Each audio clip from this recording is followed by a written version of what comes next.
Good morning बच्चों, मैं जितेंद्र कुमार शर्मा स्वागत करता हूं आपका आज की कक्षा में। आज की कक्षा में बच्चों हम पढ़ने वाले हैं कक्षा 3 की पर्यावरण अध्ययन की पुस्तक अपना परिवेश का 5वां अध्याय, जिसका नाम है हरी हरी पत्तियां। देखिए है ना सबने हरी हरी प्यारी प्यारी सुंदर सुंदर पत्तियों को। तो बच्चों आज के इस अध्याय में हम हरी हरी पत्तियों के बारे में जानेंगे, पर्यावरण से जुड़ी हुई कई सारी बातों के बारे में चर्चा करेंगे। तो बच्चों आज के इस अध्याय में हम साथ ही साथ जानेंगे पेड़ और पौधों के बारे में। पेड़ और पौधे क्या हैं, तो चलो शुरू करते हैं आज का अध्याय।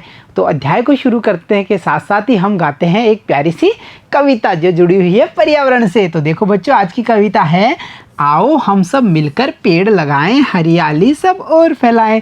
तो देखा आपने, सबसे पहले कविता में हमें कहा गया है कि सबको मिलकर के पेड़ लगाने हैं, और पेड़ लगाने से बच्चों चारों तरफ क्या फैल जाती है, हरियाली। क्योंकि हरे हरे पेड़ चारों तरफ हरियाली कर देते हैं, चारों तरफ हमें हरा भरा ही नज़र आता है। दिख रहा है ना आपको, दो प्यारे प्यारे बच्चे एक छोटा सा पेड़ पौधा लगाते हुए दिख रहे हैं सभी को। अच्छा बच्चों आगे कविता हमें कहती है, पेड़ हरा सोना कहलाते, वायु को ये स्वच्छ बनाते। पेड़ों को बच्चों हरा सोना कहा गया है। क्यों कहा गया है बताओ, सोचो सोचो। देखो बच्चों जैसे सोना होता है कितना कीमती होता है, मूल्यवान होता है ना, वैसे ही जो पेड़ हैं वो हमारे पर्यावरण के लिए काफ़ी मूल्यवान है। इसीलिए तो पेड़ों को हरा सोना कहा गया है। ये हमारी वायु को स्वच्छ बनाते हैं। जो कल कारखानों से वाहनों से जो धुआं निकलती है, जहरीली प्रदूषित धुआं निकलती है, पेड़ पौधे उसका शोषण कर लेते हैं, यानी उसको शोषित कर लेते हैं और हमें एक स्वच्छ प्राणवायु प्रदान करते हैं। इसीलिए तो पेड़ हमारे लिए काफ़ी उपयोगी हैं। आगे कविता कहती है बच्चों, एक एक सब पेड़ लगाओ, मीठे मीठे फल भी खाओ। तो देखा आपने, जब हम पेड़ लगाते हैं तो पेड़ हमें, कुछ पेड़ होते हैं ना फलदार पेड़, वो हमें मीठे मीठे फल भी देते हैं, जैसे आम, संतरा, केले, ये सब मीठे मीठे फल हैं जो हमें कहाँ से मिलते हैं, पेड़ों से। तो आप भी लगाएंगे ना प्यारे प्यारे पेड़। तो बच्चों अब हम चलते हैं आज के अध्याय पे। हमने इतनी प्यारी कविता को गाया, हमने सीखा कि पेड़ हरा सोना है। तो चलो अब हम चलते हैं, मिलते हैं माही से, और जो कि अपने ताऊ जी के साथ पहुंच चुकी है अपने खेतों में। तो देखो बच्चों, माही अपने ताऊ जी के साथ खेत पर गई। उसने वहाँ सरसों की फसल लहलहाते देखा। दिख रहा है ना सभी को इमेज में, ध्यान से देखो बच्चों। माही अपने ताऊ जी के साथ खेत पे पहुंच चुकी है और वहाँ हम देख पा रहे हैं सरसों की फसल, जिस पे कैसे रंग के फूल हैं, देखो पीले रंग के फूल, पीली पीली सरसों की फसल कितनी प्यारी लग रही है। वे खेत के किनारे किनारे चल रहे थे। अच्छा बच्चों, माही और ताऊ जी किनारे किनारे क्यों चल रहे थे, सोचो सोचो। क्योंकि हमने जैसा पता किया कि खेत में सरसों की फसल है, अगर हम बिना तरीके से यानी इधर उधर करके खेत में चलेंगे तो फसल को नुकसान पहुंच सकता है। इसलिए हमें भी किसी भी खेत में भ्रमण करते वक्त इस बात का ध्यान रखना है, या तो हमें किनारे किनारे चलना है या फिर बनी हुई पगडंडी के सहारे सहारे चलना है, जैसा कि माही और ताऊ जी चल रहे हैं।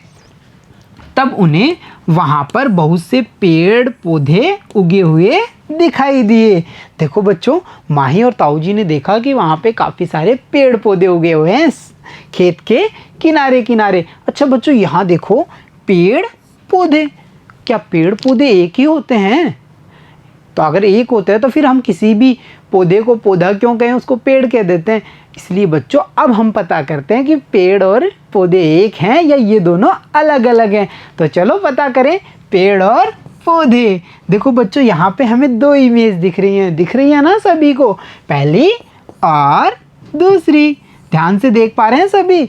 यहाँ बच्चों हम देख रहे हैं, जहाँ पहली इमेज में एक बड़ा सा पेड़ दिख रहा है, सभी को दिख रहा है ना, और दूसरी वाली इमेज में हम देख पा रहे हैं एक छोटा सा पौधा। तो चित्र को देख करके हमें कुछ कुछ समझ में आया ना कि पेड़ आकार में बड़े होंगे और जो पौधा होगा वो आकार में छोटा होगा।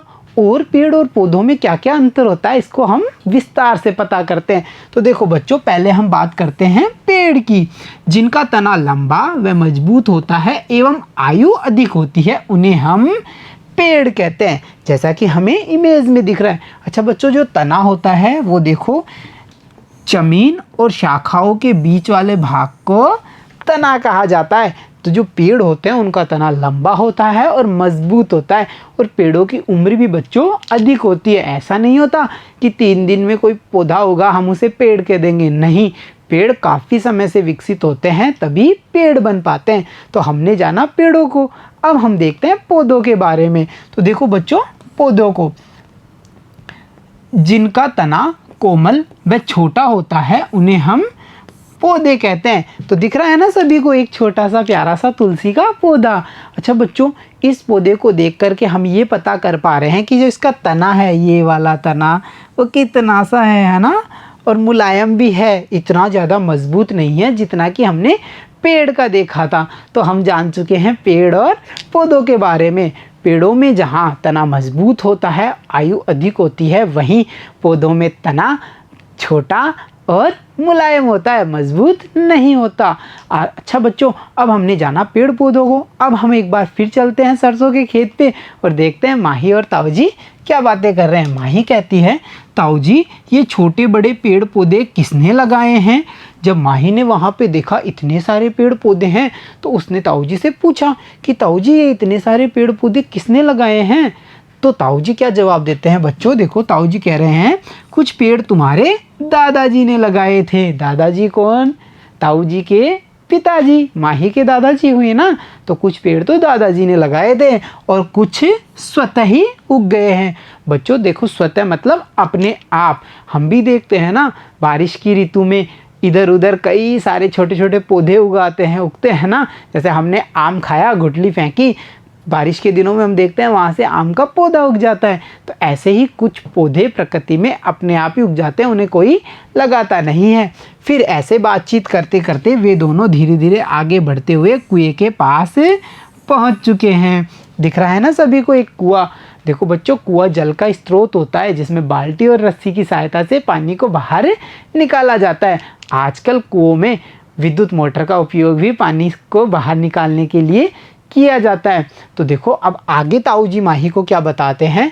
ताऊ जी ने बताया कि ये बरगद का पेड़ मेरे दादाजी ने लगाया था। अरे बच्चों, ताऊ जी के दादाजी यानी कि ताऊ जी के पिताजी के भी पिताजी। अब आप अंदाज लगा सकते हैं ना बच्चों, बरगद का पेड़ कितना पुराना होगा, उसकी उम्र कितनी होगी, क्योंकि उसे ताऊ जी के दादाजी ने लगाया था। तो बच्चों हम यह समझ पा रहे हैं कि कुछ वृक्ष ऐसे होते हैं, कुछ पेड़ ऐसे होते हैं जिनकी उम्र काफ़ी ज़्यादा होती है, जैसे कि बरगद का पेड़। आगे ताऊ जी बताते हैं, यह पेड़ धीरे धीरे बड़ा होता गया, इसकी शाखाओं से जड़ें निकल करके भूमि की ओर बढ़ने लगी। देखो बच्चों, नीचे दिख रहा है ना सभी को, प्यारा सा बरगद का विशाल सा पेड़ कितना बड़ा है, दिख रहा है ना। और ये देखो इसकी जो शाखाएं हैं उनसे जड़ें निकलती हुई, और ये जड़ें बच्चों धीरे धीरे ज़मीन की ओर जाती हैं और ज़मीन में अपनी पकड़ बनाती हैं, जिससे कि इतने विशाल पेड़ को मजबूती प्रदान होती है। तो देखा आपने, बरगद का पेड़ कितना विशाल होता है और इसकी उम्र कितनी अधिक होती है। आगे बच्चों, ताऊ जी ने कहा कि जब मैं छोटा था तब इसे पकड़कर झूलता भी था। हम भी जब बरगद का पेड़ देखते हैं तो हमारा भी तो मन करता है ना कि उसकी शाखाओं से निकली हुई जड़ों से हम भी झूला झूले। तो ताऊ जी बताते हैं माई को कि मैं भी जब छोटा बच्चा था तो यहाँ आता था, तो इनकी शाखाओं से निकली हुई जड़ों को पकड़ करके मैं झूला झूलता था। तो माई कहती है, ताऊ जी आपने कौन कौन से पेड़ लगाए हैं? तो ताऊ जी क्या बताते हैं, देखो बच्चों, ताऊ जी कहते हैं मैंने आम, नीम, पीपल के पेड़ लगाए।